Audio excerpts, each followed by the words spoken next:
Развеселый цветной корпус из поликарбоната, 4G, поддержка SD-карт до 64 гигабайт. И экран, на котором пусть и без особого комфорта, но можно просматривать видеоролики. И это все кнопочный Xiaomi. Tube 203, всем привет, вы на канале Польза.нет, и сегодня, как всегда, кратко, быстро и емко я расскажу вам о довольно интересном девайсе. А именно о первом и пока единственном кнопочном смартфоне от Xiaomi, который мега популярен в Китае, но мало известен у нас. И вы, кстати, можете его выиграть 15 июня. Достаточно репостнуть это видео и подписаться на канал. Ссылку на репост закидывайте в коммент под видео, полные условия в описании. А теперь без лишних слов, 10 фактов и еще маленькая тележка о телефоне Xiaomi Tin 1S. Первое. Стоимость телефона при покупке в Китае будет около 3000 рублей, но уже в России с доставкой обойдется он примерно в 4-4,5 тысячи. Ссылка на покупку будет в описании к видео, но пользоваться я и не советую. Можете просто посмотреть ради интереса отзывы, при том, что очень странно, но они хорошие. А почему не покупать, вы скоро поймете. Но хочу отметить, что для своих возможностей и внешнего вида цена на него вполне адекватная. Второе. Телефон, как вы успели заметить, кнопочный. Ход клавиш небольшой, но достаточно тугой, чтобы было приятно. Клавиши массивны и изначально имеют гравировку с английским языком. Слава богу, не с китайским. Третье. Камеры у телефона нет.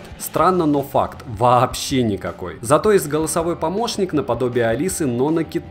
Русский он не понимает. Четвертое. Зарядка типа Type-C. Вход 3,5 мм под наушники отсутствует. А переходник с Type-C будет работать не каждый, если вы захотите слушать музыку через наушники с мини-джеком. Китайские ноунейм переходники не работают. Можете в принципе наушники сразу с Type-C купить. Но любой приличный переходник будет работать однозначно. Весь вывод звука либо через динамик самого телефона, либо через девайсы, которые будут подключаться к нему через голубой зуб. Например, через колонку, либо беспроводные наушники по Bluetooth. И как вы понимаете, в телефоне Wi-Fi тоже есть. Пятое. Корпус выглядит очень красиво. Габариты у телефона располагают к удобству, но корпус очень маркий, хоть матовый, из рук не выскальзывает. А размер телефона пусть и делает удобным нажатие его клавиш, но сводит к минимуму размер экрана. 2,8 дюйма с разрешением 320 на 240 точек на дюйм имеет не лучшую картинку, хотя в принципе смотреть можно. Временно занять свой досуг этой IPS-матрицей можно. Углы обзора терпимые, при этом покрытие Gorilla Glass не дает ему поцарапаться о ваши ключи. Шестое. Яркость меняется, на солнце видно все. Стереодинамиков, как вы могли бы подумать по дырочкам в корпусе, нет. Это просто декоративная решетка. А звук телефон проигрывает через разговорный динамик. Хотя громкость нормальная и качество для музыки терпимо. Неудивительно, что многие блогеры посчитали, что телефон воспроизводит звук из динамиков внизу, которых нет. Потому что и правда проигрывает музыку телефон довольно качественно. Седьмое. В верхней части аппарата порт ИК можно использовать как пульт для всех устройств, у которых есть инфракрасный порт. Телефон поддерживает 4G, и в него можно поместить аж две симки, либо одну сим-карту и одну SD-карту. У меня работала SD-карта на 64 гигабайта, хотя везде в описаниях пишут, что максимально он поддерживает 32. Вот такая вот история. Восьмое. Телефон на китайском языке, но в него вшит английский, операционка Android. Двухъядерный голубой зуб версии 4.2. GPS присутствует, правда непонятно, как его использовать и зачем он нужен. Максимум он показывает вам погоду, притом примерно, и непонятно, зачем это нужно. Девятое. Глобальной версии у телефона нет. Вот и все. Даже через полгода не появилось, телефон-то уже не новый. Есть радио, и для его использования наушники не нужны, но радио работает только через интернет, и каналы исключительно китайские на китайском языке. То есть толка от них мало. Десятое. Сенсора в экране нет. Безумно неудобно и непривычно использовать джойстик. СМС-ки выводит он без проблем, и на русском языке тоже, но русской клавиатуры и прошивки даже кастомной нет. Управлять устройством неудобно, приложений нет, они есть, но очень корявые, и максимум, что вы можете установить, это клавиатуру, которой опять же вы замучаетесь пользоваться. Рутов на данный момент нет, в режим разработчика в операционке вы попасть не сможете, притом уже давно такая проблема, и она пока не решилась. Телефон легко разбирается и легко меняются все запчасти в нем, хотя не совсем понятно, зачем это необходимо. Адекватно можно использовать его только как просто телефон для звонков, даже не для смс. Жить будет около недели, может быть 4 дня, если вы совсем активно будете им пользоваться. Резюмировать хочу тем, что этот телефон, по моему мнению, звонилка для ярых фанатов Xiaomi. И единственный неоспоримый его плюс — это внешний вид с хорошим качеством связи. Радио только китайское, еще раз напоминаю, и только через сеть. Режим на видео, к сожалению, только горизонтальный, и никак его не поменять. Набрать сообщение или название сайта в браузере будет откровенное мучение. подключения. Можно удобно использовать как мобильный модем для раздачи интернета по Wi-Fi. Вставляете симку и раздаете по Wi-Fi. Как точка доступа он будет жить у вас около 17 часов. Но при непрерывном использовании этой точки доступа для просмотра YouTube